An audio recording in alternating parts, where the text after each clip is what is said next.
Hello. I'm the Reverend Canon Carrie Schofield Broadbent. I'm one of the bishop's canons. She's like the principal. I'm like one of the two vice principals. And we're glad that you're here today for this Gather, Transform, Send workshop. Thought we could start with a prayer and then go around the room and the Zoom for some introduction. And just to give you a heads up, I'm going to be asking you in your introduction to say your name, the church where you attend, one thing you love about your church, just one thing. I know we could all go on forever. And then one thing that interested you, what your hope is for this gathering today, what interested you about Gather, Transform, Send. The Lord be with you. And also with you. Let us pray. Visit this place, O gracious God, and sustain us with your holy and life-giving Spirit, that in all our works, begun, continued, and ended in you, may glorify your holy name. Through Christ our Lord. Amen. Amen.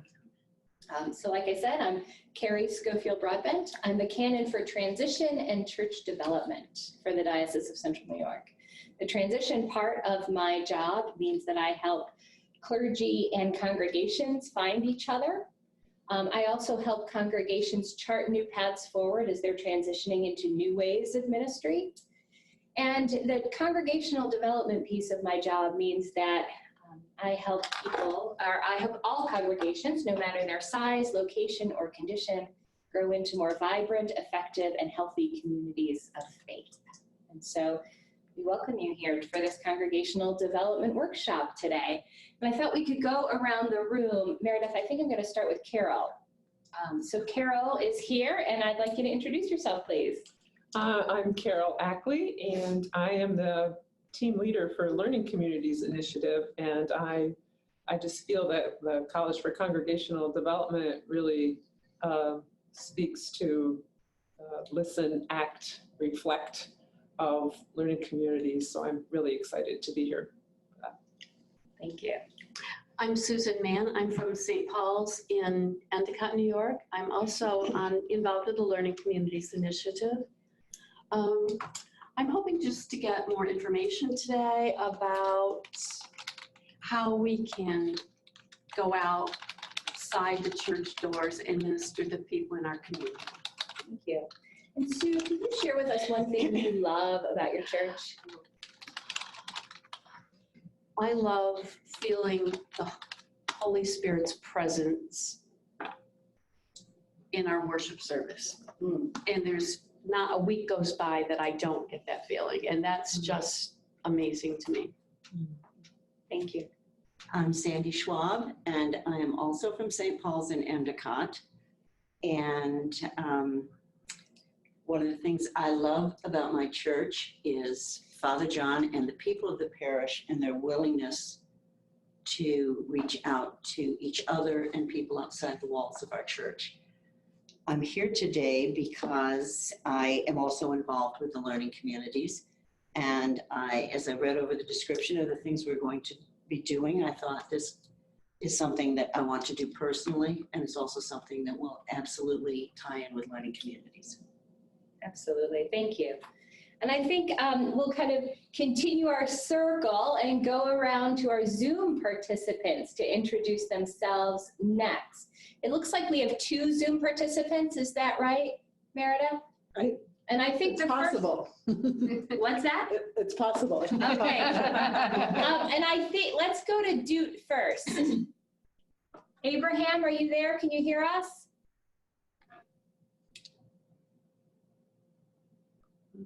Yes. Can you introduce yourself briefly to us by saying your name and your congregation, one thing that you love about your church, and what drew you here today? I'm from St. Paul Church in downtown, and what I love about my church is that is friendship. They are very friendly, and you feel like you are among the people who love God also. So that's what I like about it. Thank you. And what drew you here today? What seemed interesting about this workshop? It touched me about that you can learn You can learn God love. You can learn about how you can get connected with other people, in a godly way. So I love the word transformation. Thank you, thank you. And who else do we have on Zoom, Meredith? We have Katie. Katie, we're unmuting you. Could you introduce yourself to us, please? Hello, I'm Katie Sprague from Christ Church in Willard, and I decided to attend this because I'm fairly new to the church, and I wanted to see how to get more involved and how to best maybe go out into the world with what I'm exposed to and share it. I'm just happy to be here, I guess. Well, welcome, Katie. Thank Welcome.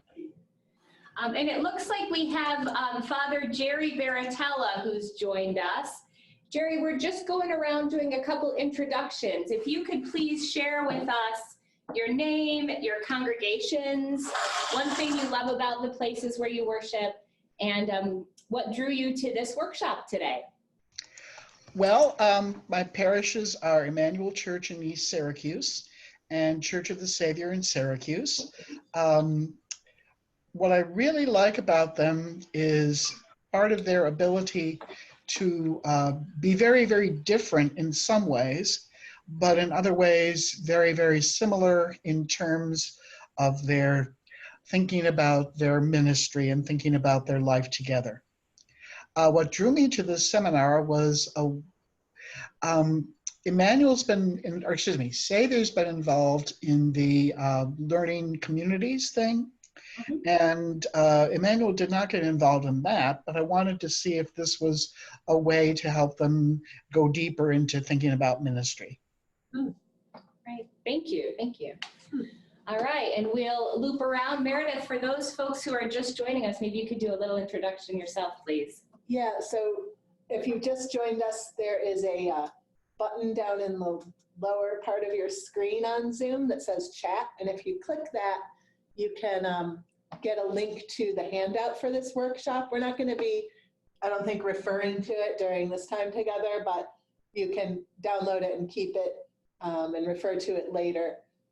And the other thing to know is that we're recording this meeting, and so it will be available on the diocesan website probably by early next week, if not a little bit before. And my name is Meredith Sanderson. I work here in the diocesan office. When I go to church, I go to St. Matthew's Church in Liverpool.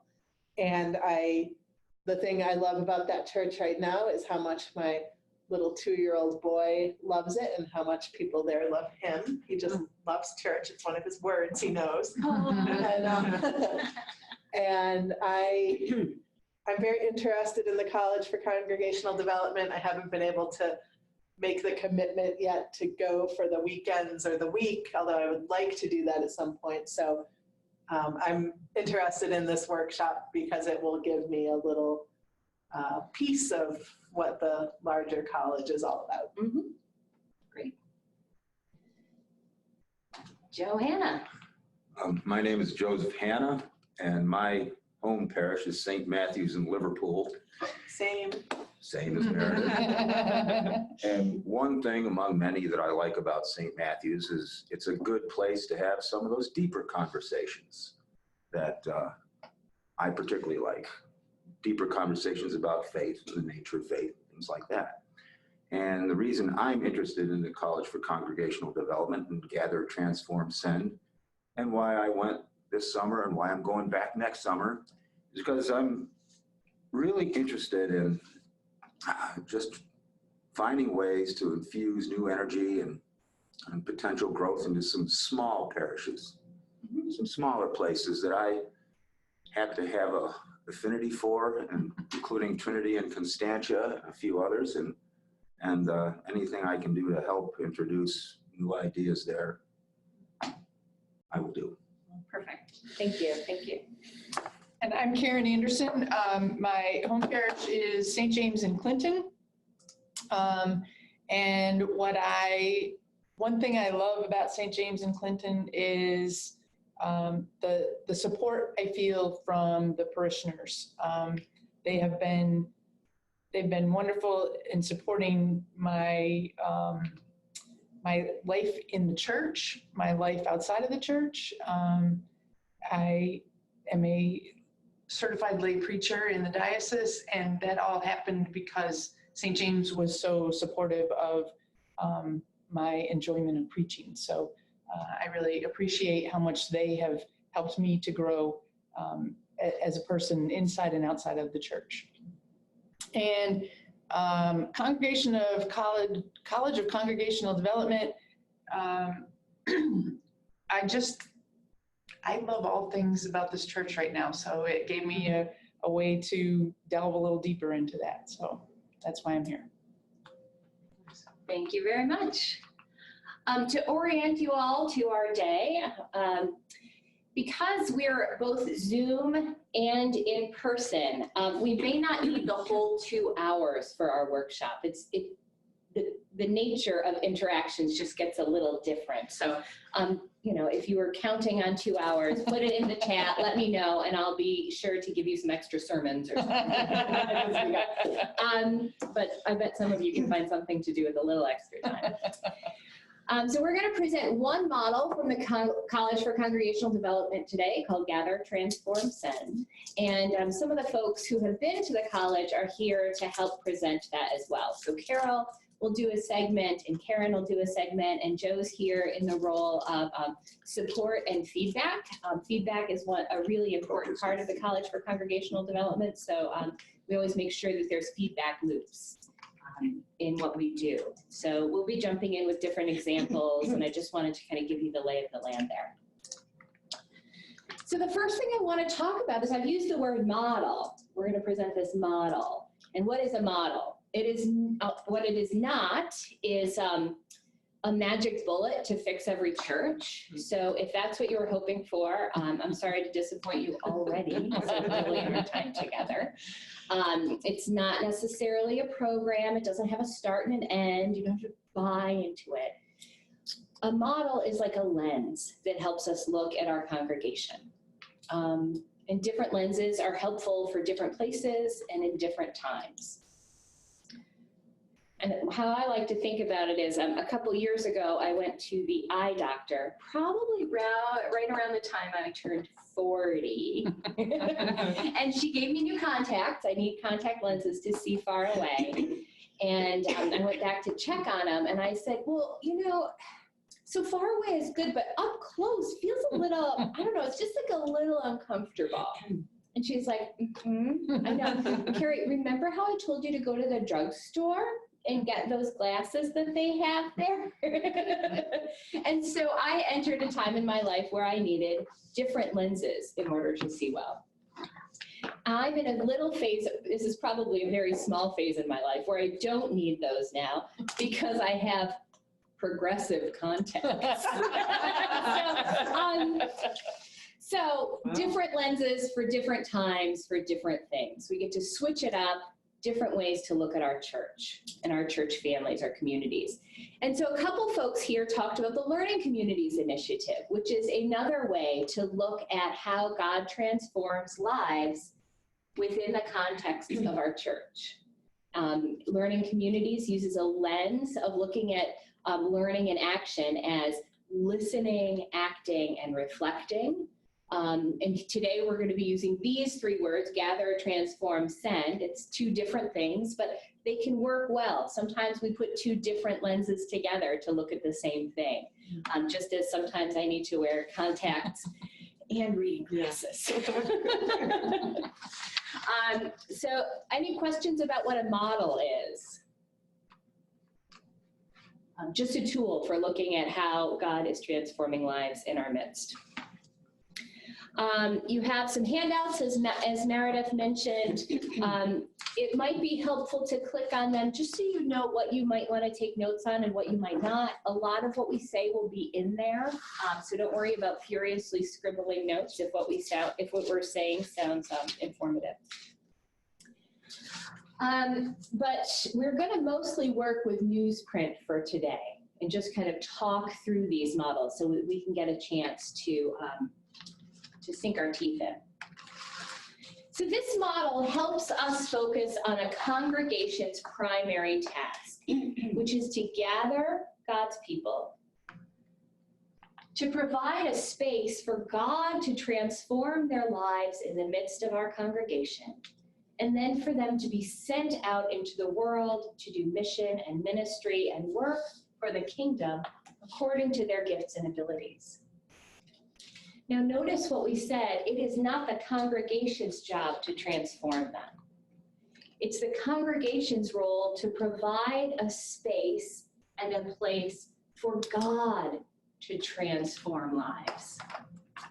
We are not the agents of transformation. We open doors, we open windows, we pull back blinds, and we create space for God to be able to work within the midst of our congregation. Congregations are not the only place that God moves, and not the only place where God transforms lives, to be clear. But this is what we're talking about today. We do have to narrow down a bit about how God transformed lives, or we'll be here for the rest of our lives. So we're going to talk about a specific piece, which is how God transforms lives through congregations. And in our context today, we're talking specifically about Episcopal congregations.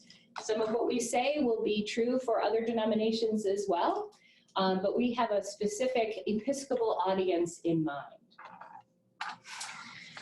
So every organization has a primary task. Our task as a church can be seen as gather, transform, send. The primary task of like a fire department would be putting out fires when they start, and also providing education so they don't start in the first place. Right? The primary task of like a car company would be to make cars and make money, I guess. Help people go places, get home. Primary task of like the American Cancer Society is probably to reduce cancer, or to reduce the damage that cancer does if we can't get rid of it altogether. Primary task of the congregation is to provide a space for God to transform lives. And we do that by gathering people so God can transform their lives so they can be sent out in mission.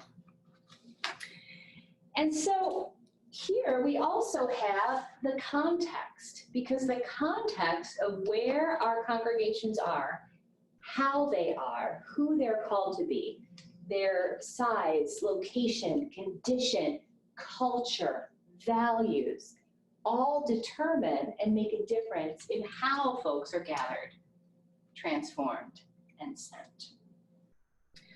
So for example, one of the first congregations I served was in Speedsville, New York, St. John's in Speedsville. And their church is the only church in town. When I got there, they had an average Sunday attendance of about 6. It is now much bigger.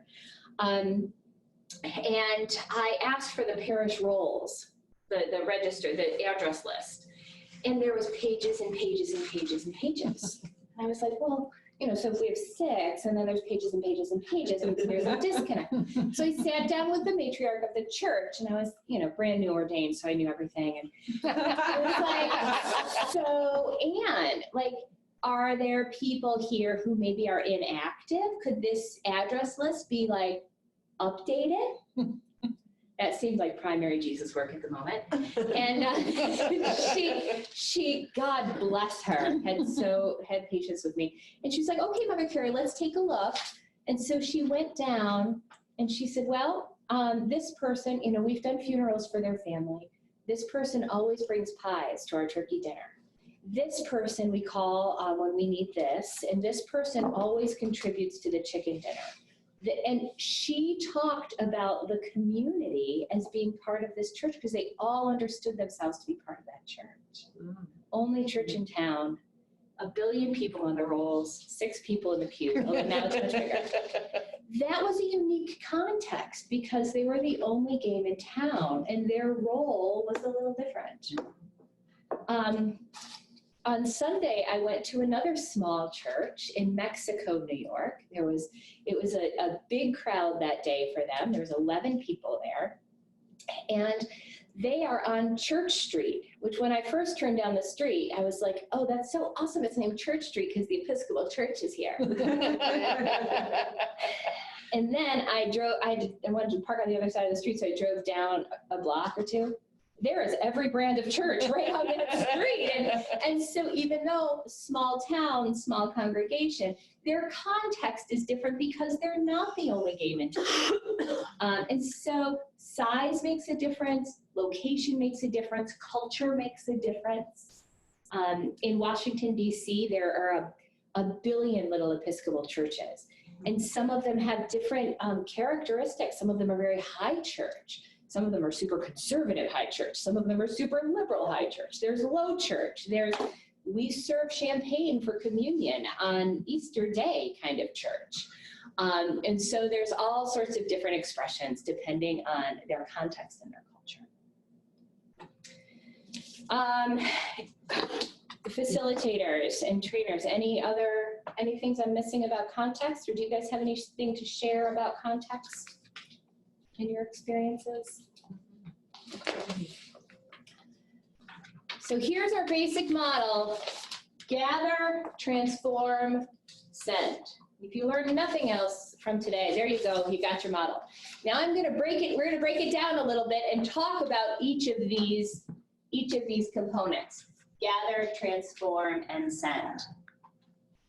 The first thing I'd like to talk about is gather, which has 4 different steps in this model. Invite, like getting people even before they even come through the door. Greet. How does that first moment happen? How do we kind of receive them into our midst? And once they're there, how do we orient them to what we're doing? And how do we incorporate them into the life of the parish? Invite, greet, orient, and incorporate. So let's talk about inviting. There are many different ways to invite someone to church, many different ways to look at that. The first one I want to talk about is our physical presence in the neighborhood. There are some churches that kind of look closed when you drive by them. There are some that look active. Signage changes. Doors are flung open from time to time. Cars are parked in the front of the church so it looks like someone showed up. We think about how our building portrays a welcoming presence or not in the community. And sometimes we have to deal with architectural realities that are beyond our control. But I live across the street from a church that I've never gone to because, well, you know, I'm always going to the Episcopal Church. I don't go to this other church. And their front doors are open for worship, but there's this side door that we would always walk by that the slate steps were crumbling and the brambles were kind of growing over the porch. It was clearly a door they never use anymore, but like as a neighbor, I don't know that. And so that wasn't inviting. You know, the door they used was fine, but so there was things that I could see as an outsider that probably they couldn't see as an insider about how welcoming or not their building was. I also felt compelled to visit their church office once, and it was very unclear where to go in, but they were playing Easter hymns on their carillon for the whole neighborhood on Maundy Thursday, and I went in to talk about that. And they didn't see the good. Part of Invite is our church's relationship with the community. So what do we do for people who are walking by? Some churches have like a little dog watering station out there. Do we have community gatherings in our churches? AA, NA, that kind of thing. How do we interact with our community? Do we have a food pantry there? Invitations made by individual members. And let me say, here in this room and on Zoom and on a recording for all of posterity. It is entirely possible for Episcopalians to invite people to church. No. It is. What I read some statistic that's probably hyperbole, I hope, that said the average Protestant, like mainline Protestant, invites someone to church once every like 33 years or something. So inviting someone to church can take many different forms. It can be the standard like, oh yeah, so if they're like, where do you go to church? Oh, I go to St. James Clinton. You should come sometime. That's kind of a passive invitation, which sometimes is absolutely appropriate. We could invite people to church by saying, you know what, I know that the 1-year anniversary of the death of your beloved is coming up, and I have often found comfort in church, and so if you felt like you wanted to try it out, I'd be willing to pick you up some Sunday. Let me know. Or you could say, you know, the bishop is coming on this Sunday, and I hear she's a great preacher. So if you wanted to come on the 6th, that would be a great day. Maybe we can go out to brunch after. So you can see how some of those invitations would be better received in different ways. You know, inviting people to church on social media. You know, I set up the altar today, and look at how pretty it looked. All ready for you and your friends tomorrow. Invitations can be passive or active. And also inviting someone to church doesn't have to be inviting them to your worship service. Sometimes that's a really big ask. And maybe we could say, I'm having a gathering of friends, and most of them are from church, but I think you'll like them. Why don't you come over to dinner at my house? Get to know some folks. It'll be fun. I think you'll get along with so-and-so. He's a hoot. We're having a potluck at church, and our priest is going to talk about their trip to Israel. That might be fun. You want to come with me? Having a concert at the church. Help them to know that the people at your church are actually real people who you found to be lovely and supportive of your church. Maybe that's a good entree. So invite, even though it's uncomfortable, we are not excused from the mandate. Another part of inviting is electronic outreach. Like I said, we're going to post something on Facebook. You can even post kind of general things too, like a meme that is Michael Curry saying, you know, God loves everybody. You just kind of put it out there just so people are knowing a little bit more about your church. Print brochures, kind of standard PR type advertising is a way to invite.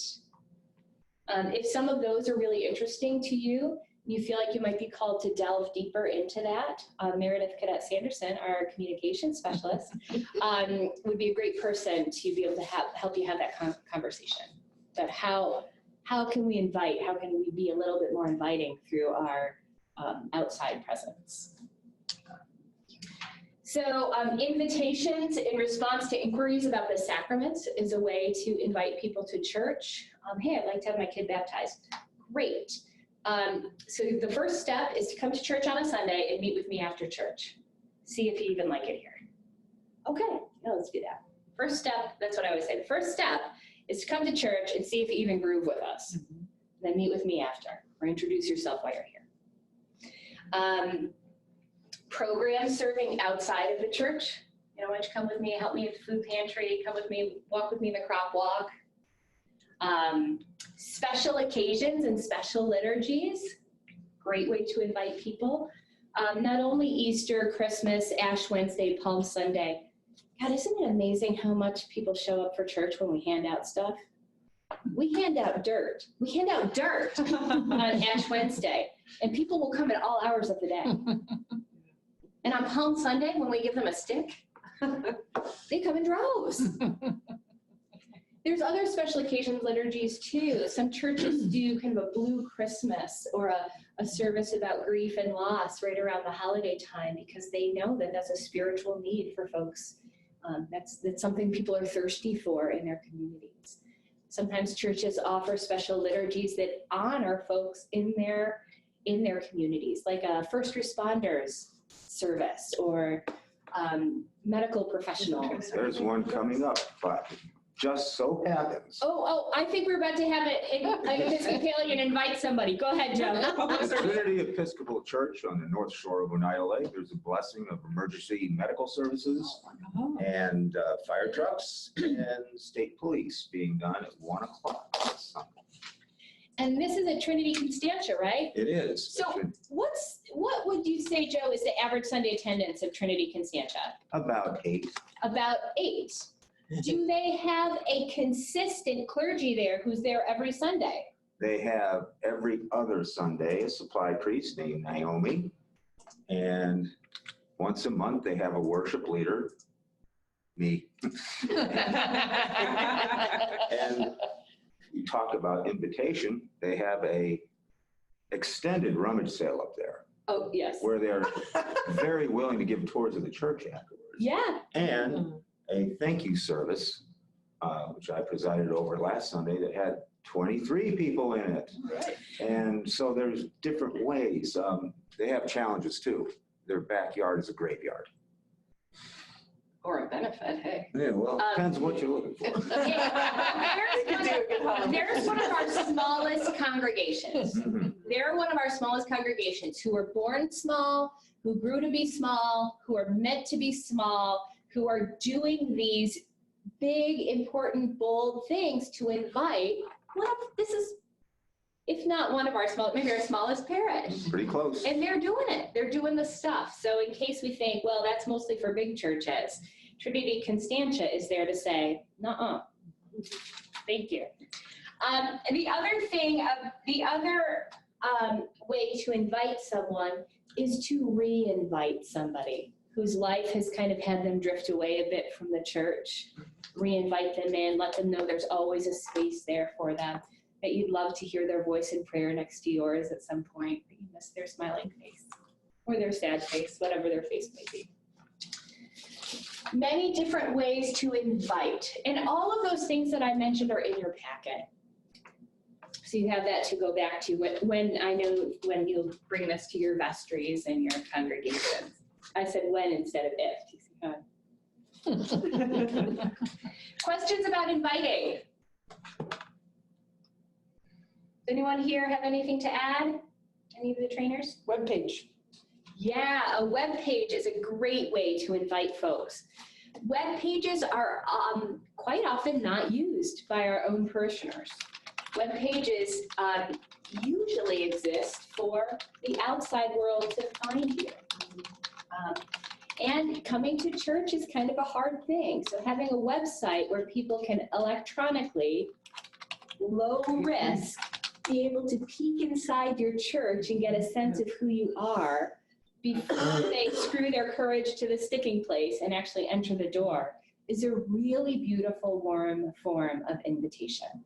And I would say at this point, it's imperative to have a website. I would also say that, Kathy. I would say it's imperative. And if you don't have a website, then in this day and age, that ends up being a choice that also reflects on your church. I don't think it's neutral any longer. And I know that's probably not great news for some folks. But it's also important to keep it up to date. Up to date. Yeah. Up to Exactly. date. Because an out-of-date website is like saying, We don't Yeah, care. Right, We don't pay right. attention. Right, Yeah. "I'm not on the right. job right. anymore."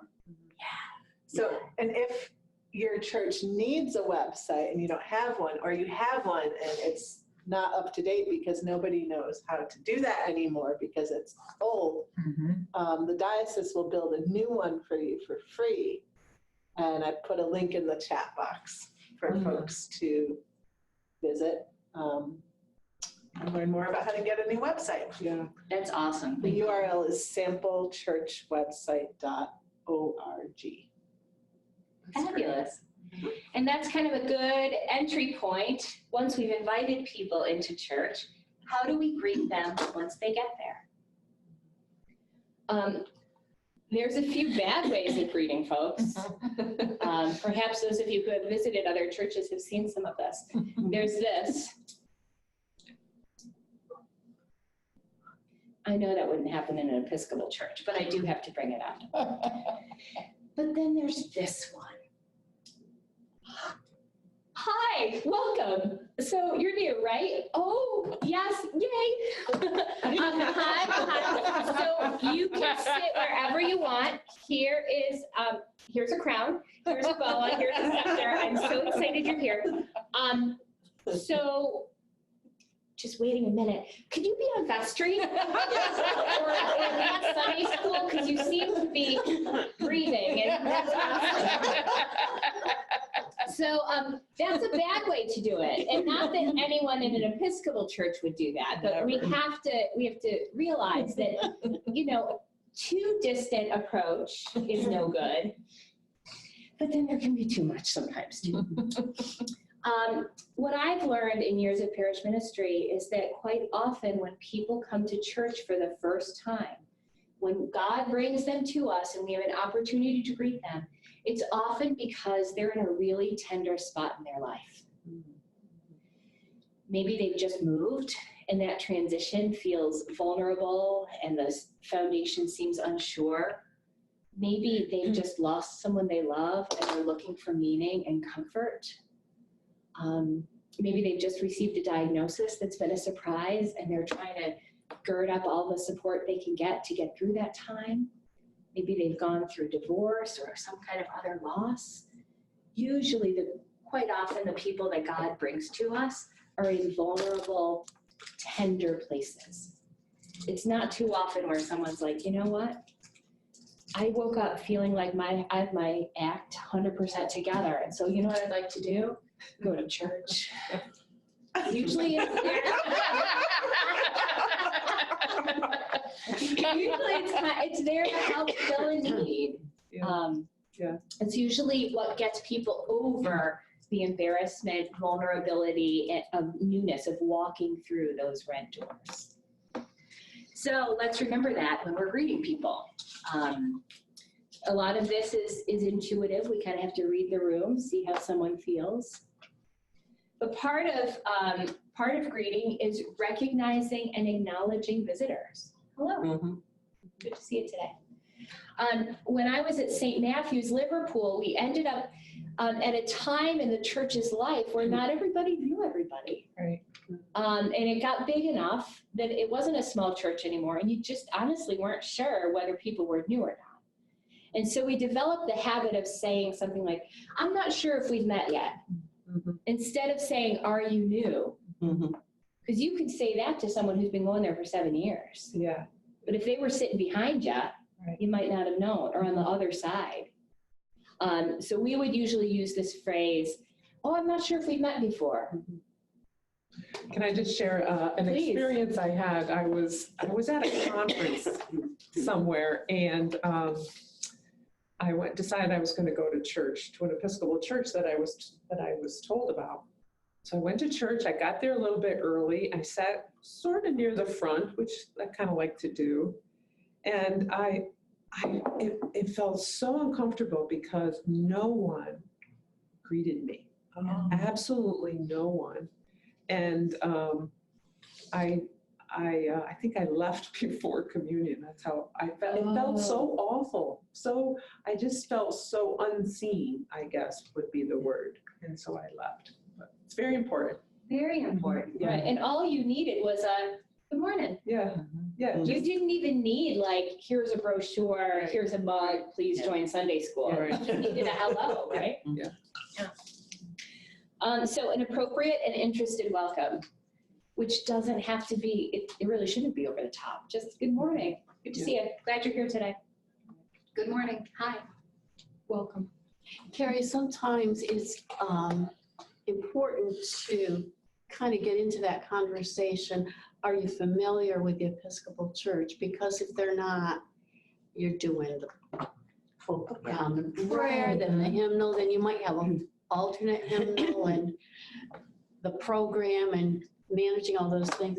So, I mean, you can suggest, well, why don't you sit here with these people or whatever so that they have someone to guide them. Yeah. So they're just not totally, because it can be overwhelming if they're not familiar with our church. That's right. That's right. And giving them that option is great. If you feel like having some alone worship time, there's some seats over there. If you feel like having a buddy to help you with the books and stuff, this group of folks up there would welcome you. Go ahead. That made me think, Sue, of when the church I went to in Manhattan, there was a woman from Barbados who had been going to this church for like 75 years. And the church had morning prayer every day. So she went every day to church. And she definitely knew all the liturgies. And so she would always have her prayer book open, and she would always turn the pages. And so I was like, Agatha, why do you still use the prayer book? Like, you clearly know all the prayers. And she was like, oh, it's in case somebody else doesn't know where they are. Wow. And I already have the book open and I will give it to them. Well, that's beautiful.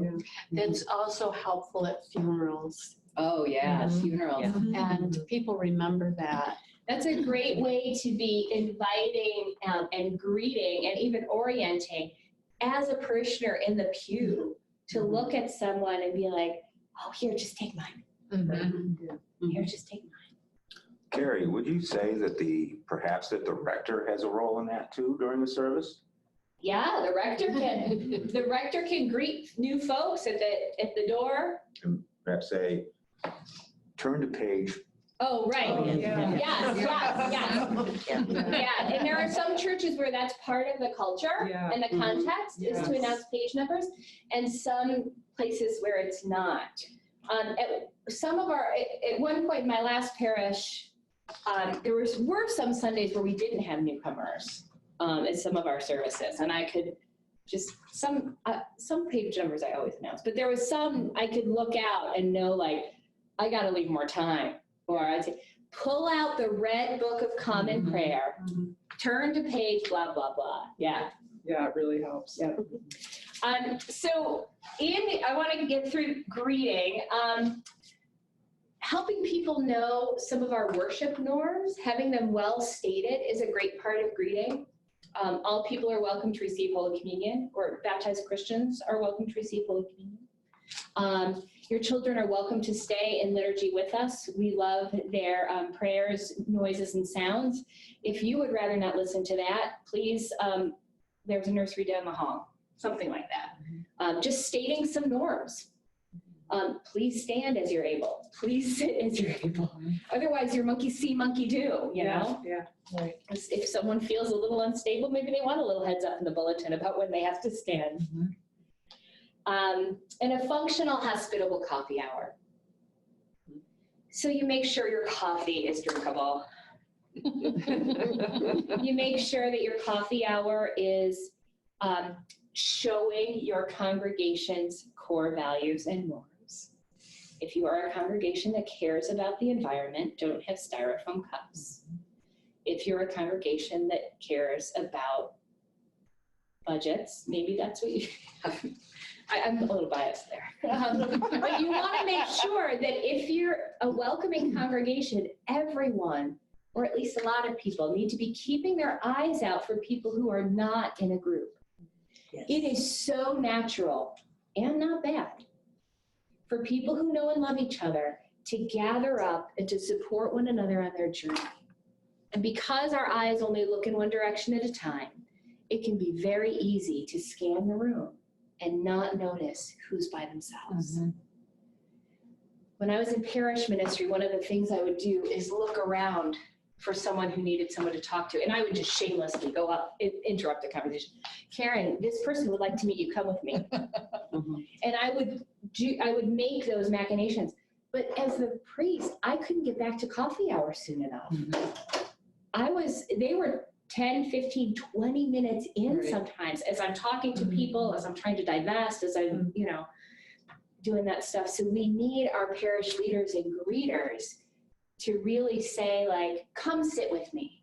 Hey, Sue, go talk to that person, and just have some cultural norms where it's okay to interrupt a conversation if somebody needs to be incorporated in that. All right, so that's greeting. The next is orienting, and we were getting a little bit into that when we talked about helping people through the prayer book and knowing what we do there. Orienting is follow-up contact and conversation with folks, which doesn't just have to be done by the priest. It's great when a priest reaches out. It's like the teacher calling you. It's like your mom saying you're cute. You know, they kind of have to do it. But when a parishioner does it, it feels like, oh, they must really like me. So they have different tones and tenors, and I think it's important that both of them happen. Orienting is also newcomers classes or newcomers gatherings. Some churches have a breakfast or dinner or something once, twice a year for the newcomers in their church. Sometimes what it might be is, you know, we have, you get to, the wardens take you out for coffee, you know, whatever the routine is, to kind of welcome somebody in, give them space to ask some questions, let them know the lay of the land. Orienting is helping people get to know the building. One of the things we try to do here in the diocesan office, if people haven't been here, is give them a little tour, because this is their diocesan office. One thing we would do in newcomers classes in the parish is to give them a tour of the building. And that could even be informal in a small church, to say, hey, you know, have you ever gotten a tour of the building? Can we take you around? That way they know there's places they can go, things they can do. This is their place too. You can have classes to help people learn about the deeper Episcopal identity and Anglican culture, classes or conversations. And also a connection to clergy and other people is important in this Orient. And certainly a connection to the clergy is important. But if someone is a singer, we introduce them to the music people. You know, if someone is recently retired, maybe we introduce them to some of our Sustical seniors who are in love and retirement. If someone's a gardener, maybe we introduce them to the gardening posse. And then the other one, this leads right into incorporate. How do we help people who are called and who choose to become deep-rooted members in our congregation? How do we make sure we faithfully look at this so that someone doesn't say, I've been here for 30 years and I still feel new? How do we incorporate people? In one of the parishes I served, it was there was a lot of newcomers, and it was a little bit of a transient parish, people moving and coming in. It wasn't one of those where everyone had been there for 50 years. And someone said, I knew I was really in when they taught me how to use the coffee maker. I knew I was really in. Another church, I knew I was really in when they let me wash the dishes and put them away. I like kitchen stuff. That's how you know you're in at my house too.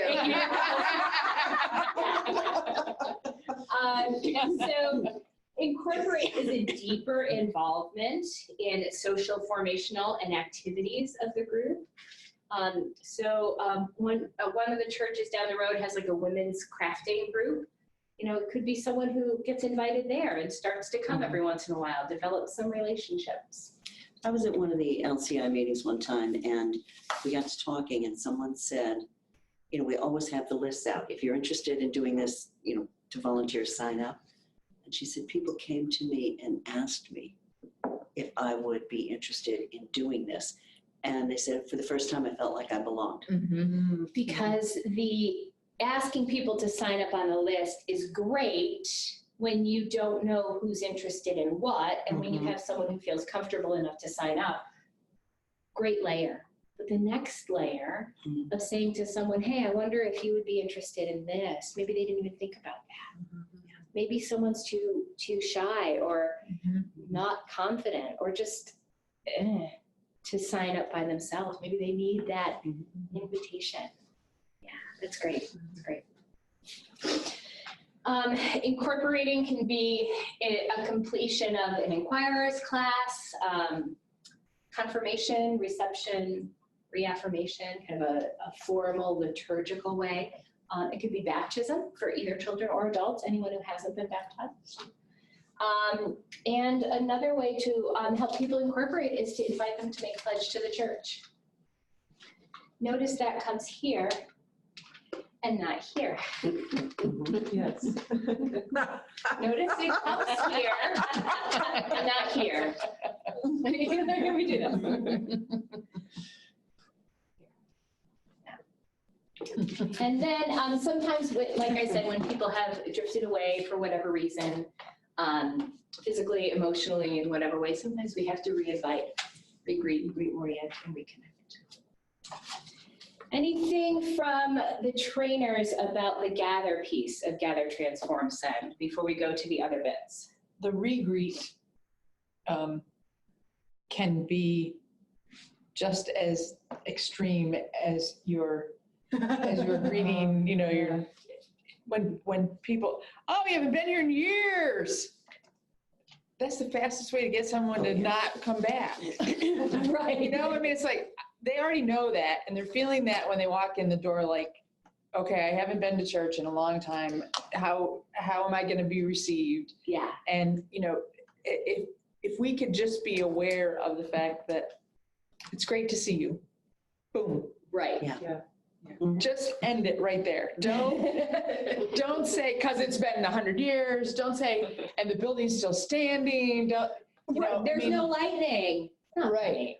You know what I mean? It's like people, I know people do that trying to be fun and get people to laugh, but I don't think people who say that have been in the shoes of the person who hasn't been there and who has the angst that they have about coming back in. And that's really, so that is as important as the initial greeting, is that re-greeting. Yes. It's a very good point. It's a very good point. I wouldn't want someone to say that at my gym. Yeah. That reminds me of one St. Matthew's parishioner, wonderful person, wonderful lady. She's my wife coming to church. Oh, Joe must be preaching. That's the only time you come. Yeah. Yeah. It's like, that's a really welcoming way to get someone to come in the door. Yeah. And she handles it well, though. She goes, they're right.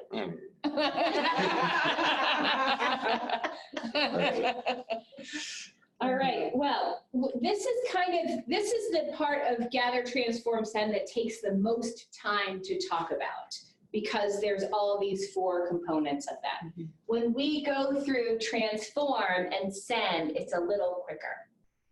I'm taking the temperature of the group, and Zoom people, I invite you to take to enter your opinions in the little chat box there. Are we needing, or would we appreciate a 5-minute break now? Anyone yeses or noses? Ambivalence. Ambivalence, no chats. All right, let's forge ahead. I'm going to move this out of our way. And then I will invite Carol.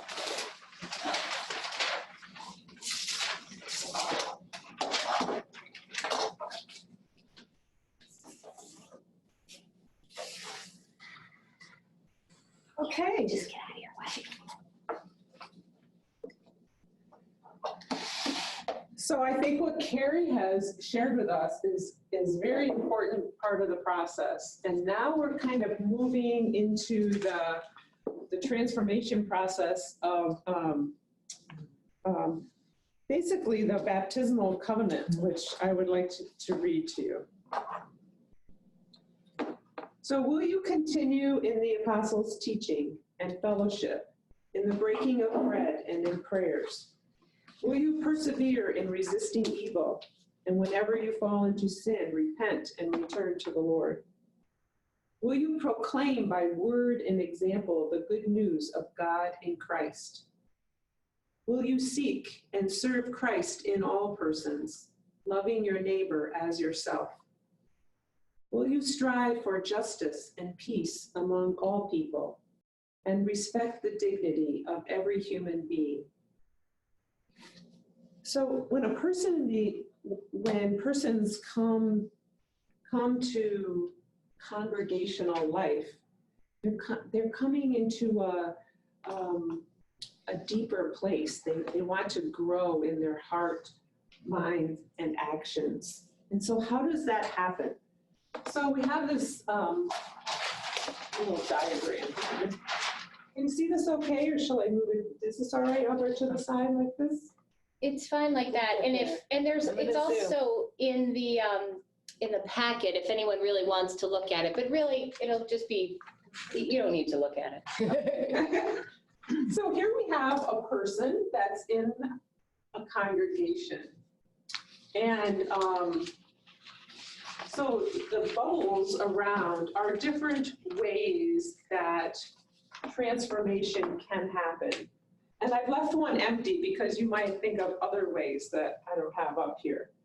But you're going to, a person kind of is looking for things like, okay, I'm coming into a congregation and maybe for a while, I just kind of want to sit in the back and kind of watch and, see what people are like in the congregation. Maybe I want to see who's there and who's not there, what kind of get a sense if I'm welcome or not, the things that Carrie talked about. But then what if I want to learn about some of these things that I've answered these questions to when I became baptized? How will that happen? How will that deeper sense happen? So, of course, we have Sunday morning Eucharist. There's lots to learn. There's the minister, the priest will have a homily or a sermon of some sort. We're going to be taking Eucharist and hear Jesus' words about the Eucharist. And maybe the worship space, even that can be transformational, coming into the sacred space, the artwork, the sense maybe there's some silence in that space before the worship service starts or during worship.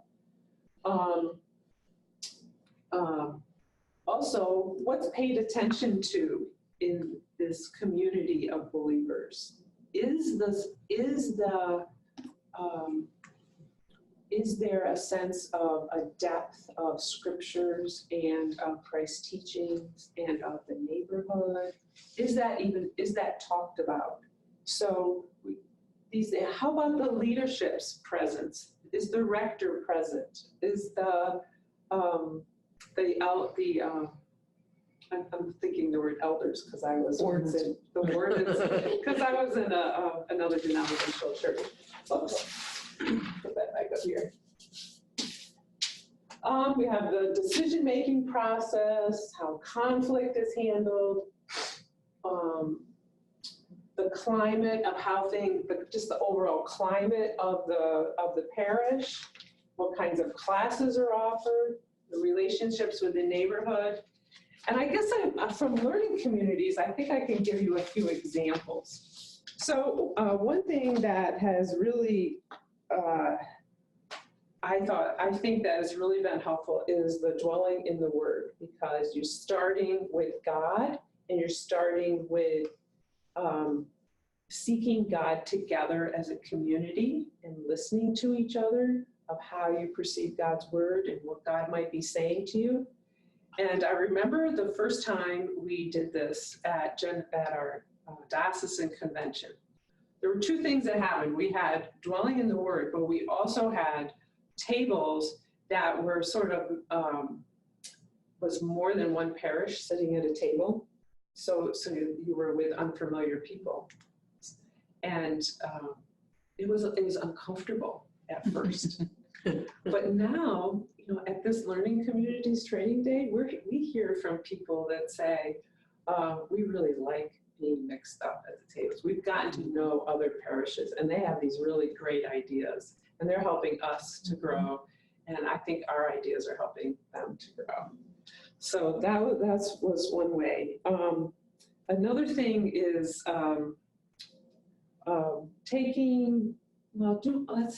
doing the interviews with others in your congregation and learning about them, learning about their spiritual life and why they like to come to church and how they experience God for themselves. And some of the comments were, we're learning things about other people in our church that we didn't know about these people before, and they're bonding on a deeper level. Other things would be like taking walks in your neighborhood. There's one parish I know of, they took a walk in their neighborhood and they were surprised at how close the shopping center was, and how many people are in their neighborhood, how many people walk in front of their church. So it was like a real surprise. So they felt this sense, oh, we need to really develop this. How can we get out into our neighborhood more and welcome people and be involved with our neighbors?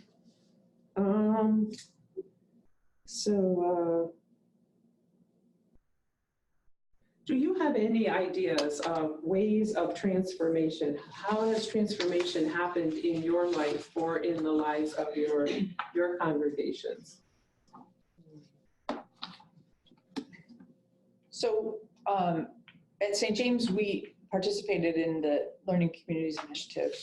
And that was a wonderful way to go out in our community and get to know our community a little bit better.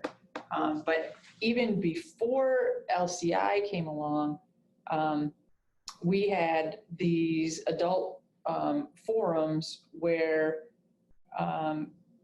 different people within the parish identified something that they were interested in, and then sat down with the rector, and between the rector and the parishioner came up with a reading list, and we formed these groups, and they started in September and they went until May, and we met sometimes twice a month, sometimes once a month. It depended on the group, and people read a common book and then discussed, but it was specific to, something that they were interested in. So we had an environmental group. We had a group that talked about death and dying. We had, all of these things. And it happened because the rector invited the initial person for each of the groups and then said, what would you be interested in enough that you would be willing to do this group?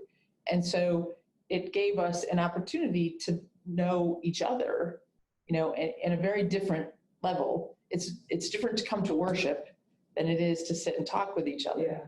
And so it gave us that opportunity. And Learning Communities Initiative has given us a similar opportunity to sit and talk with each other and sit and talk with our neighbors and get to know people on a different level, and not just be, I see you once a week when we come to worship, and I think your kids are adorable, and I have this little inkling of what's going on in your life, but then I don't really see you until next week when we come back to worship, or 3 weeks from now because your life is busy when you come back to worship. And so any of those programs that give people an opportunity to talk to each other and talk about their faith, and because you don't do that in worship. There's a different role in worship than there is in having conversation. So a lot of what you have up there in the bubbles is enhanced by building community. And relationship. So having, any programming that we can do that allows for that to happen is, even if it's just a small group of people, it's something that wasn't there before. So it's a good opportunity. I like what you say about the book study gives the context for the discussion, so that it gives an avenue for a way to talk about the deeper things, Right. your values, your understanding of your experiences. Because about the experiences, if we can talk about our experiences with other people, then that helps us to grow and transform. Right. I think a lot of times these relationships and these groups, there's food involved. Whenever there's food involved, it's just like it's a lot more fun. Right. It's a little lighter. It's a little more casual. Yeah. And people come because there's food. Really helps out a lot when there's food. Yeah. So, anybody else have any examples? I think a lot of the bubbles, of course, are connected. I'm looking at how children are treated. Yeah. Well, are you nice to them or not nice to them? That's not depth enough. How children are treated can relate to how a family's sense of how they're accepted there. Yes. How Mhm. children are Yes. treated affects the climate, how things feel right now. Affects silence, but we won't go into that. And how children are treated can relate to leadership. Yeah. How children are treated can relate to the worship space and its artwork. So they all kind of synergize. They get together. At St. Matthew's, children run a service once a St. Matthew's Sunday, a tradition started by somebody a little while ago. There's a song, and Father Paul had all the percussion instruments brought up for St. Matthew's Sunday, and there was about 3 minutes of cacophony there. But any family coming in to check out the climate, how people are treated, how they're greeted, how they're accepted, how they're oriented, will say, all right, my children are going to be all right here. But because all of those things affect each other. Yeah. Right. Yeah, it's like a web, isn't it? Yeah, It's more like a web, and it's all, they're all connected. It's Dippin' Dots ice cream, Yeah. you know. Yeah. Just put it together. And Yeah, well, I think transformation is the I don't know, I guess I'd say the goal. You know, as churches, that's what our mission is. We're transforming lives. We're becoming, we're leading a group of people in becoming who they're created to be. That's the transformation process. And I think it takes a lifetime to be, we're all in transformation. And so there's many, we can make it fun, we can make it, it's serious, but it's fun and it's life, and we're all humans working at this, you know? And so things like learning communities and other resources that we have all are a part of transformation. So, any more questions? Any other questions? Zoom folks, do you have any questions or things, comments you'd like to share? I think Jerry's trying to. I think one of the things I would like to add in a balloon, it fits with the artwork and worship space, but it's its own thing as well, is music. Oh, You know, music is both to inspire and to incorporate and to allow the congregation to be part of things. Yeah, sometimes that music, I mean, I'm not a musician or sing in the choir, but I've gone to church before in the hymns or the music.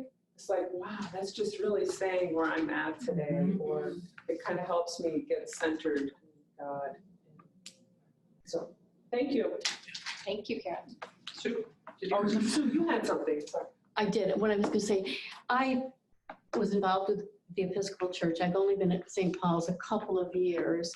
My first real connection was that I was mentoring EFM at that church and got to know some of the people. And one of the things I like about the church itself, is there are a variety of activities based on what your interests are. We have 2 different book clubs, and we also have a book of the Bible club, in addition to our Bible study. We have Women of the Church, we have a sleeping bag project, we have food pantry, whatever. And so wherever your interest lies, and you know, it's a different group of people, not the same people go to each thing. And just because you go one time doesn't mean you're expected there every time. You're free to come and go. Yeah. You know, it depends on how your week is going and so on. But it's almost a social part of, like, way back, the church was the focus of the community. You know, now there's so many things to draw us away from the church to do. But I enjoyed having those options of things to do. And one thing that I shied away from were well, specifically, it was game night at the church. And this was for kind of geared to the adults, not board games and so on. And I felt uncomfortable going, so I didn't go. I mean, I hadn't even tried it out, but I was uncomfortable with that because I figured it would be couples and I would be out of the group. I would just be, but, you know, one time, you know, I'm going to go. I'm just going to go and see what it's like. If I don't like it, I'll just eat the food and then leave. But it was so much fun, and I got to really get to know some of the people, and people didn't stay in couples to do it. You know, they split up into different games and stuff, which was, I don't think it was planned that way, but it made it much more welcoming. And so sometimes it's not the church itself, but it's the individual. You perceive how something's going to be, and it's not really that way. But that's kind of like who's here and who's not here. Like those, you thought it was going to be a couple. Yes. But you dared to try. And I'm not opposed to couples. Right. It wasn't. But a sense of acceptance, Right. you know, being accepted. Yeah. The who's here and who's not here can go a couple of ways too, because one of the worst things you can do is kind of like the, oh, I haven't seen you in church in a long time. It's that tendency sometimes that people fall into to take attendance on who came to this event, and you ignore who came. It's like, oh, look, so-and-so's not here. And I think that's very important. Who's here and who's not here. It's for you, in your case, you had a concern and you went and you found out it was fine. But if someone starts coming around, well, why weren't you at the dinner last night? Things, you know, almost like you did something wrong. Right. That can really be a negative effect. Right.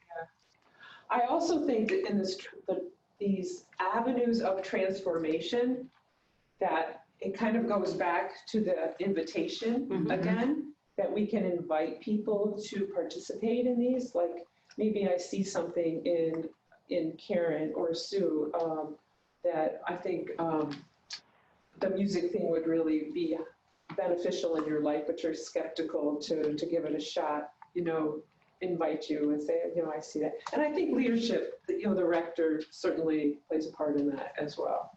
We can do that for each other. Right. So, okay. I think the more that we interact with different people in the parish, you become aware of maybe someone's need at that particular time. And it's not something that you really need to send them to the priest. Right. I mean, you might, but you might be able to just quietly talk with them, show an interest in them, not interrogate them about, just let them share what they want to share and don't go further. Just make them comfortable sharing and let them know that it's going to be just between the two of you. Right. Yeah, I think we underestimate that. We all incarnate Christ. I mean, so we can all be a part of that work. All right. Great. Thank you so much, Carol. Okay, thank you. And we'll invite Karen up to help us understand the send part of Gather, Transform, Send. So I have Carrie's same issue with eyeballs, so I have to put mine on in order to read anything up close. So the send. So we've come into this group.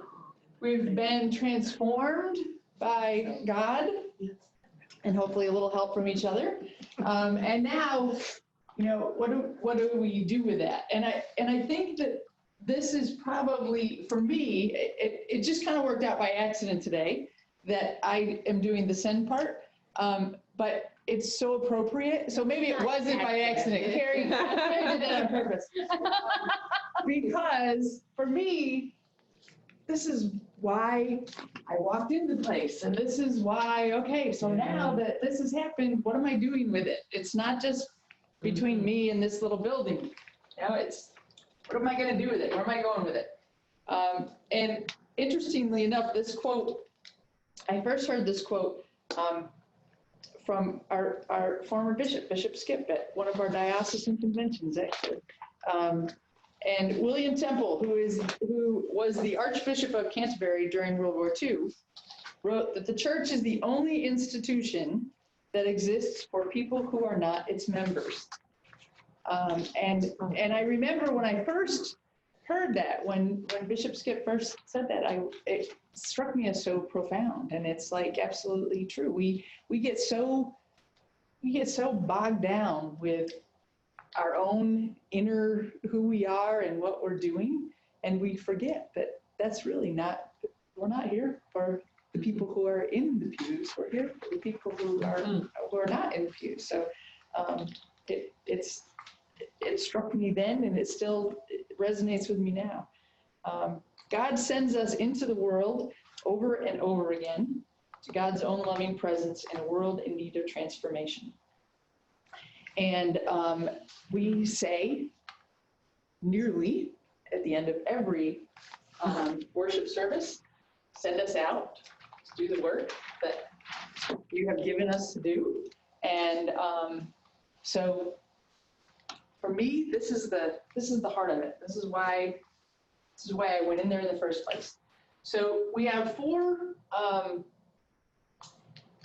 subdivisions of sending us out: our family life, our work life, our society and civic life, and our church life.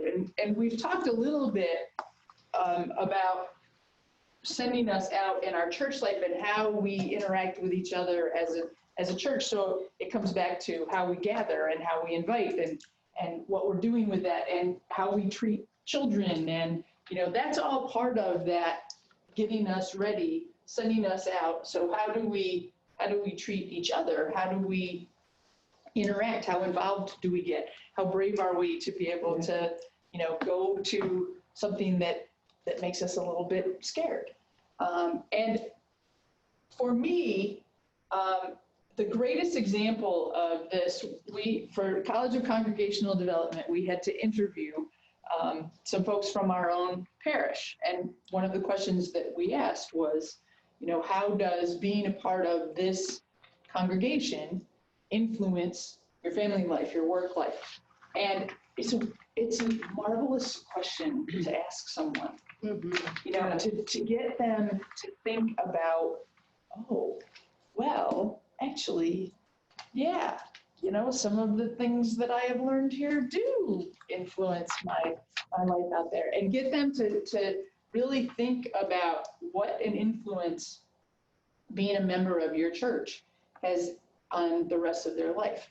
So, family life, it's everything from your immediate family and how you interact with your immediate family to your extended family. And when you have those great big gatherings, and when your mother-in-law is there and you're a little bit tense, and having the patience and being able to pull into, that, have God be present in your life and be able to give you pause a little bit and teach you to breathe. And I have a couple of things that I carry with me when we have family gatherings that just are, I can put them in my pocket. So one is a little worry stone that has a cross carved on it.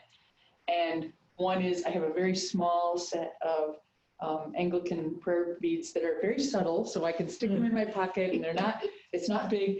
And when I am really tense, all I have to do is reach my hand in my pocket, and it just grounds me and settles me and teaches me to just listen. Just be patient and listen. So, what we have learned in church certainly, hopefully, influences our family life. And work life, it's very interesting to ask people that question and think about, because initially, people want to say, well, my work doesn't have anything to do with church. I don't know no one who I work with is at my church, and my work doesn't have anything to do with it. So then when you ask that question and you ask them to sit and think about it a little bit, all of a sudden it's like, oh yeah, well, it did, I did think twice about sharing the the gossip at work. And I did think twice about how I was going to interact with someone who is under my tutelage, and it did make me think twice about how I was going to interact with my boss, and it did. And so we like to think we compartmentalize our lives, and okay, well, here's this group of friends, and here's this group of friends, and here's my work crew, and here's my church crew, and here's my neighborhood crew. And all of a sudden, when you start thinking about it, oh, it does influence that, and it does make a difference. So, if I can think about if I have really transformed my mind and my heart, then that will show in my actions. And society and civic life, one of the first answers that I get whenever I ask this question is people's volunteerism. So they will automatically say, oh, well, I volunteer at the food pantry, or I do this, or I give blood, or I whatever, and oh, I'm a member of Rotary, and oh, I belong to the Elks Club. And then when they start, kind of looking at it, it's like, well, why do you choose the things that you choose? Why do you choose to volunteer? You could volunteer at a million different organizations. Why do you choose the ones that you choose? And so they start thinking about the fact that, oh, because that reflects my values, and that's what's important to me. And so my life in church, definitely plays a role in my life outside of church, and start thinking about that. So we are constantly influenced by it. We don't always necessarily think about it, but we're constantly influenced by it. And so thinking about all of those aspects of when I leave here, how does my church life influence that? Makes it more, when you take the time to think about it, you realize just how much, oh, this really did. It isn't just that I'm here on Sunday. Anyone have examples that they, in their own life, or someone that who has influenced? Carrie. My son's kindergarten teacher knew that I was a church person, and confided in me one day that she put a large red heart at the top center of each wall of her classroom. She wanted it wherever she looked. And she said, I put those hearts up there because when I feel stressed or frustrated, I look up at that heart and I remember that each one of these children has a place in Jesus's heart. And that was a way that she bridged her faith into her public school experience. Right. And it totally influenced the way she worked, with also maintaining appropriate boundaries. And the other story I had was a former parishioner is an attorney and had, I guess, quite a distinguished career working for federal judges and clerking for them, and it was quite prestigious. Had experiences of transformation by God in the context of church, listening to scripture, sermons, praying with people, doing studies, and decided that she was called to still practice law, but as a public defender for the least, the lost, and the lonely. And I don't quite understand what that means in the legal world, but I understand it just seems like it wasn't the career ladder choice, it wasn't a money choice, it wasn't a prestige choice, but for her, that transformation that happened led her very clearly to make that choice in her life. Thank you. I can offer a little one of my own experience. For those of you that don't know, I've spent several decades as a swimming coach at Lemoyne College. And locker room humor can be crude at times. And I'm not saying that's been totally eliminated under my tutelage at Lemoyne. I'll tell you what has been eliminated, and I just feel very compelled and led to crack down on it when I hear it, is any misogynistic teasing and baiting, any of that. It works the other way, but primarily male to female. Female to male is much less often, but that used to be just a great source of humor all the time. Look at so-and-so, you know, you just can imagine. Like you swim like a girl kind of thing. Or I'm sure that's what they said. Really got my finger on the pulse.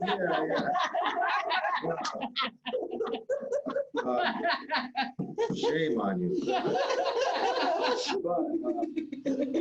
That and a lot of other kinds of crudities and things like that are directed at people who are either slower or of a different gender, this and that. They're still quite neutrally crude, but a lot of that does bother me now. And it didn't happen yesterday. It's been that way for a while. Right. But it is an example of how it does transform you. You become more, you just suddenly realize, hey, that's not right. And I'm hearing it too much. Right. That sort of thing. Right. Thank you. We have a parishioner who works in the community, and every time that I see him, I make a point to go up and say hello, and it makes my day to see him, and I know that there aren't a lot of people where he works that come up and say hello to him. So for me to go in and give him a hug and say hello, I know makes a difference in his day when he's at work. And it's that sort of thing that, that's me out in society.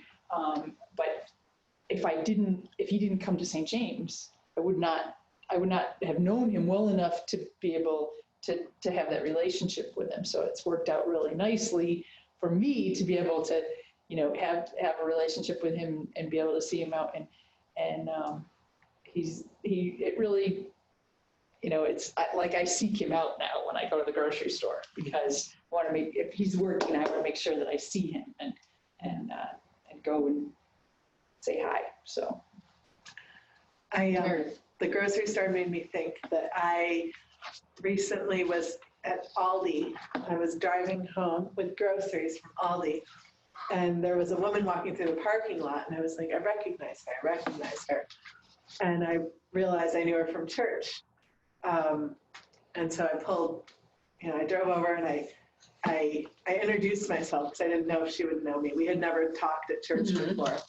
And then we had a nice conversation, and I learned that she is a parking lot attendant at one of the hospitals in Syracuse. And she told me that she loves it because she prays for everybody coming in and out of the hospital. Oh, that's beautiful. Isn't that amazing? Yeah. I was like, wow, like you could be a parking lot attendant, and like there are all kinds of things you could do, or like ways you could approach that work. Yes. And she really, I think probably because of faith, made it into something. Right. Just expanded that as a ministry. Right.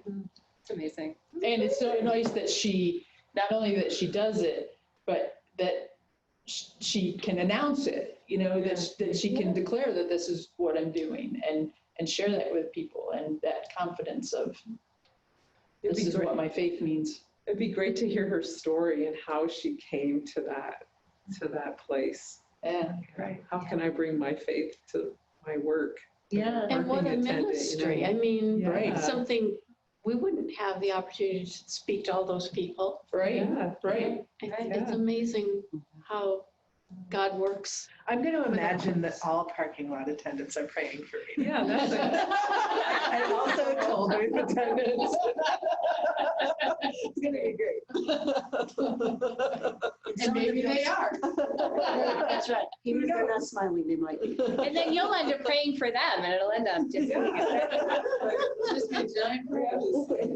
Anything else anyone wants to add? Okay, thank you. Thank you, Karen. So give yourselves a hand. You guys have learned the Gather, Transform, Send model. So now what do we do? As Karen said, how are we sent out to use this? now that we've been transformed. This is yours. This is yours to use. You can teach it to your vestry. You can teach it to your congregation. You can help lead them in a conversation about how do we gather? How do we do these things? How does God transform lives here in this church? How are we sent out? There's another model in College for Congregational Development that helps us kind of flesh this out a little bit more too. Spoiler alert, that's probably the next one we'll do.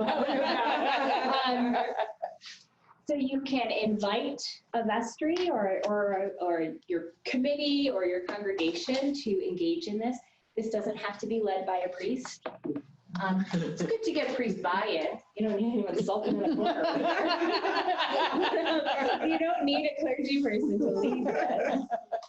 You can do one-on-one interviews with folks from your church and ask about their experiences of being invited, greeted, oriented, incorporated.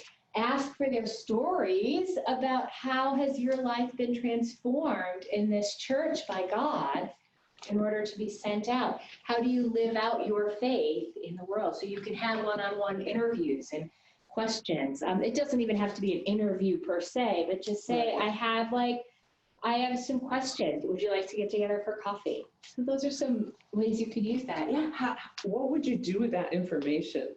Like, let's say there was like these two gals, they're a couple of lay persons from a congregation and they get all this data or something. Yeah, I don't know. What could they do with that? That would be up to the community, depending on the context and probably depending on what you found out. But it's always a good idea to feed data back to the people who gave it to you. Maybe an article in your newsletter that says, here's what we did, here's some things we learned, what do we do about this? Just because you have the data doesn't mean you have to answer their questions either. You could say, hey, vestry, I'd love to have a conversation with you. Here's some things we've learned. Merida. I have so many ideas about this, but like, what if you also took a picture of the person? Like you could print the picture and put it up in the parish with a quote from them. Yeah. And you can put the picture on a Facebook page with a quote, or you could put it on your website. So you could start to share with the community, like some things from actual people in the church sharing some things, but also, and it's also a way to share it with the congregation. Yeah. Like I love the idea of like, well, what do we do with the information? Because in addition to kind of collecting it and sharing it and maybe having a conversation about it, like you can also package and repackage it and share it in small ways all through the year. Gee, I could do that with Granted, you have permission to share those things, but when you're pulling out pieces to share, you're not sharing people's deepest, darkest. Well, tell people that you're going to do it. Yeah, or say like, this little part was so great. Can we use that? People love to be quoted in great ways. Yeah. So I think that would really honor people. The gather questions, I think, just sitting here listening to the feedback that we had about inviting and is really important for every congregation to have those conversations, because we all like to think we're so welcoming and we're such a friendly congregation and we all, especially when you're doing your parish profile, that's the first thing you state. We're all so welcoming. And yeah, you might find out that some people's experiences are not that we were welcoming and that we asked some inappropriate questions and that we did some things that put people off. And so I think that one in particular is very helpful for you're hoping to bring some new people in, and how do we do that in a way that makes them want to come back more than once? That's right. And so those are important questions. Carrie demonstrated how intimidating that invitation can be, that greeting can be. And those are things we don't think about too much. Yeah, in our enthusiasm and in our desire to be friendly. Fine line there. Yeah. One time I Could was be a blind spot. One time I was in this small group and we were studying this book, The First 30 Seconds. And it's when a person comes to church. What happens in the first 30 seconds? Well, some of the stories in that book were absolutely amazing. There were good ones, and there were some like, you know, the only people that greeted me were other visitors at coffee hour. Or I was told to get a mop and clean up a mess. It was absolutely amazing. It's things you would never think about, You're but they, sitting in my pew. There's this lovely one. If I ever heard that in a congregation, I would have had to go full on mom. Oh, no. I went into a church once. It had like the big wooden red doors, the big old wooden ones. And then there was like a little vestibule. And then there was the doors into the church. But there was no light in the vestibule. And so part of my first 30 seconds was opening the door into complete darkness. And it shutting behind me and me going, I hope this is right. And like, I'm a bishop's canon. I was invited to be there. I knew I was in the right place, but like someone who's a newcomer might just be like, like, what fun house is this? So there's many different ways you can use this with your congregation. You have what you need to be able to do this. And at the same time, if you don't want to do this by yourself, if you'd like to invite one of our congregational development facilitators to help with this conversation, please let us know. Because we've got this in the bag. We know how to do this. We've got our notes. We know how to make our posters. If you want to invite us down to the southern tier where you gather your congregation or your vestries or maybe a couple neighboring parishes, we can do that. If there's some parishes in Syracuse, Jerry, if you think this is super great and you want to invite Church of the Savior people and Emmanuel people, and maybe even some other East Side Episcopalians to come, you can invite some of us as trainers to lead this for you and with you. And this is a little like plug. If you're interested in learning more, so this is very congregational development-ish. You know, we take some kind of business or psychological models, we put it together with theology and the ethos of being Episcopalian, and we come up with lenses and frames and ways to look at our congregation.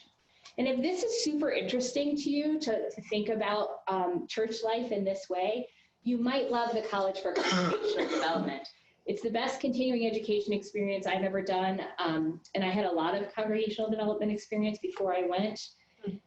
We have weekend classes. That 4 weekends a year, and these dates are in your packet. There's feels like Friday evening, Saturday evening. There's a weekend in February, one in April, one in October, and one in November. And there's also a week-long format, Sunday afternoon through Saturday at noon, July 19th through 25th. Each one of those programs costs $900. Some scholarship help available, not a ton.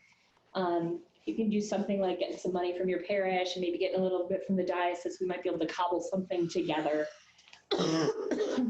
But anyway, that is a little plug. And there's information about how to follow up with that in your packets. You sold it to me when you said we could go out and geek out together for a week. It is. It's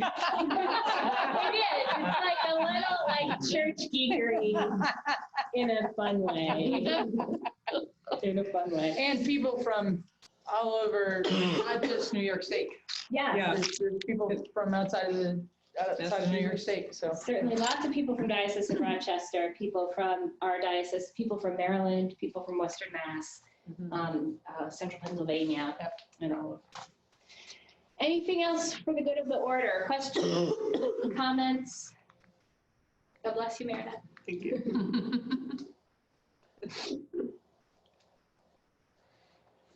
Please stand as you're able.